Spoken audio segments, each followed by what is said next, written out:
ఆ గద్దె మీద కొట్టమని మీది గద్దె మీద కొట్టమని ఏముంది పొంగలకు దండలేసి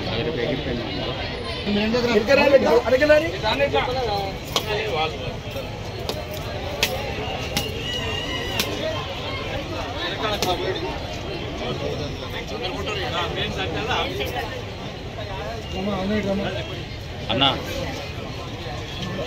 వచ్చారు కానీ నేను ఇక్కడ ఇగో ఐలమ్మ ఇనాగ్రేషన్ కాడ ఉన్నా ఒక 10 నిమిషాలు ఉండమని చెప్పిన పోతా సరే నావేం చెప్పారు పోతా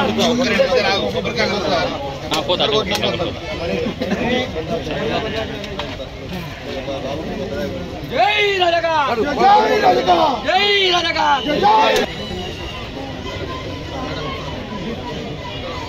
जोहार जोहार जागलेलम्मा जोहार जोहार जागलेलम्मा जागलेलम्मा जोहार जोहार వట్టిలాలి చలి జాగలేలమ్మ ఆగు నేను చెప్పినప్పుడే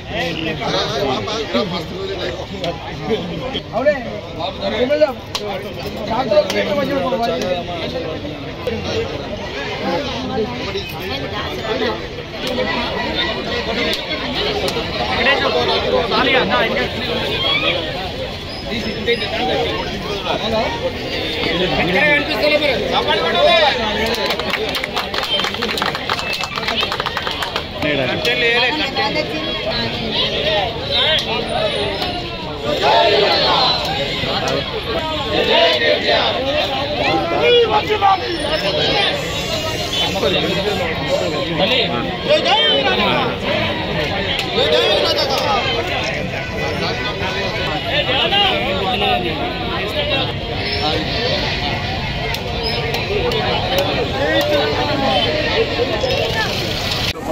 పట్టణంలో కూడా స్వాతంత్ర సమరయోధురాలు చాకలి ఐలమ్మ గారి విగ్రహాన్ని గౌరవనీయులు మున్సిపల్ చైర్పర్సన్ చిన్న కళా చక్రపాణి గారి ఆధ్వర్యంలో ఇలా ప్రారంభించుకోవడం జరిగింది.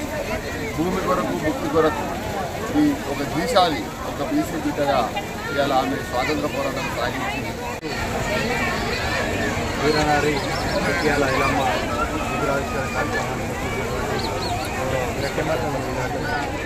కార్యక్రమంలో పాల్గొంటున్నటువంటి కార్యక్రమంలో పాల్గొంటున్నటువంటి మా రవికాంత్ బంధువులందరికీ కూడా పేరున గౌరవ స్థానిక ఎమ్మెల్యే గారు కేటీఆర్ గారి సొంత నిధులతోటి విగ్రహాన్ని మేము కోరగానే కాంతి విగ్రహం చూడడం జరిగింది.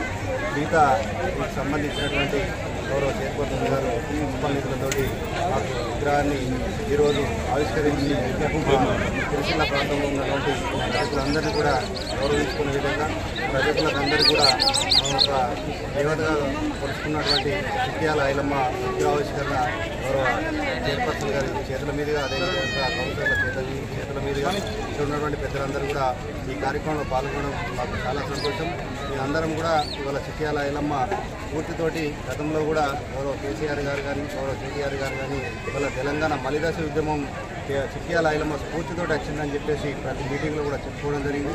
అదేవిధంగా ఇవాళ ఈ సిరిసిల్ల నడి బొడ్డున కేటీఆర్ గారు విగ్రహం ఇవ్వడం మున్సిపల్ వాళ్ళు మాకు ఈ విగ్రహాన్ని ఆవిష్కరించుకోవడం మా రజక జాతి అందరం కూడా మేము గర్వించే విధంగా మొత్తం మేము గౌరవ కేటీఆర్ గారికి గౌరవ కౌన్సిలర్లకు చైర్మన్ గారికి మున్సిపల్ సభ్యులు అందరూ కూడా రుణపడడం అని చెప్పేసి సిరిసిల్ల పట్టణంలో చాకలి ఐలమ్మ ఆవిష్కారం చేసుకోవడం జరిగింది. మరి కార్యక్రమంలో పాల్పంచుకున్న స్థానిక సంస్థలు మున్సిపల్ వైస్ చైర్మన్ గారు పార్టీ నాయకులకు అందరికీ హృదయపూర్వక నమస్కారం తెలుసుకుంటున్నాను. ఎందుకంటే చాకలి ఐలమ్మ రజాకారులతోటి తెలంగాణ ఉద్యమంలో ఎంతో కొట్లాడిన మహనీయురాలు. మరి ఇట్లాంటి మహనీయుని మన మాజీ ముఖ్యమంత్రి వర్యులు మరి మాజీ మంత్రి వర్యులు కూడా మరి ఆలోచించి ఒక మన జిల్లాలో ఆమె విగ్రహం పెడితే చాలా బాగుంటుందని ముఖ్యంగా రజక సోదరులు వాళ్ళ కోరిక మేరకు మన ఇప్పుడున్న శాసనసభ్యులు మరి వారి సహకారంతో కూడా ఈరోజు మున్సిపల్ పరిధిలో విగ్రహ ఆవిష్కరణ కూడా చేసుకోవడం జరిగింది. మరి ఎందుకంటే ఇట్లాంటి మహనీయులను గుర్తించిన మన తెలంగాణ రాష్ట్ర మొట్టమొదటి ముఖ్యమంత్రి వర్యులు కల్వకుంట్ల చంద్రశేఖరరావు గారికి మరి మా సిరిసిల్ల పట్టణ పక్షాన ముఖ్యంగా రజక సోదరుల పక్షాన కూడా వారికి ప్రత్యేక ధన్యవాదాలు తెలుపుతున్నాను.